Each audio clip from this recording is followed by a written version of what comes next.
আসসালামু আলাইকুম রহমতুল্লাহি বারকাতু। আমার ভিডিওগুলো দেখতে থাকুন, দেখতে দেখতে ভালো লাগে, ভালোবাসা হয়ে যাবে ইনশাআল্লাহ। বাসা বলতে বাসায় ডেকে শিশুকে ধর্ষণ, যুবক গ্রেপ্তার হয়েছে। রাজধানী রাজধানীতে বাসায় ডেকে নিয়ে শিশু ধর্ষণের অভিযোগ পাওয়া গেছে গতকাল শনিবার 23 আগস্ট। রাজধানীর বাসাবোতে 10 বছর বয়সী এক শিশুকে বাসায় ডেকে ধর্ষণের অভিযোগ উঠেছে 20 বছর বয়সী প্রতিবেশী যুবকের বিরুদ্ধে। অভিযুক্ত মোহাম্মদ রিমনকে গ্রেপ্তার করেছে পুলিশ। শিশুটির স্বজন জানান, প্রতিবেশী যুবক শিশুটিকে বাসায় ডেকে নিয়ে ধর্ষণ করে। শিশুটির বাবা পেশায় রিকশাচালক, মা গৃহিণী। ঘটনার সময় বাবা কাজে ছিলেন, মা বাসায় ছিলেন না। ভুক্তভোগী শিশুটি এলাকায় সুবিধাবঞ্চিত শিশুদের জন্য পরিচালিত একটি স্কুলে পড়ত। স্কুল কর্তৃপক্ষ জানিয়েছে, শুরুতে ঘটনাটি স্থানীয়ভাবে মীমাংসার চেষ্টা করা হয়। শিশুটির পরিবারকেও এজন্য চাপ প্রয়োগ করা হয়।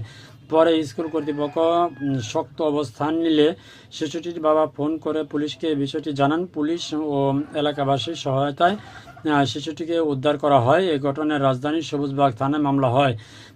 এ বিষয়ে সবুজবাগ থানায় পরিদর্শক তদন্ত মোহাম্মদ ইসমাইল হোসেন খান বলেন, ধর্ষণের ঘটনা মামলা হয়েছে, অভিযুক্তকে গ্রেপ্তার করা হয়েছে। শিশুটিকে Dhaka medical one stop crisis centre OCC পাঠানো হয়েছে।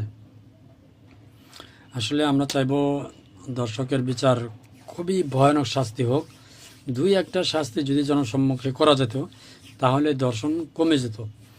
তো যারা দেখবেন, যারা ভিডিওটি দেখেছেন পারলে ভিডিওটি শেয়ার করে দেবেন। ধন্যবাদ সবাইকে। আসসালামু আলাইকুম রহমতুল্লাহি ওয়া বারাকাতুহু।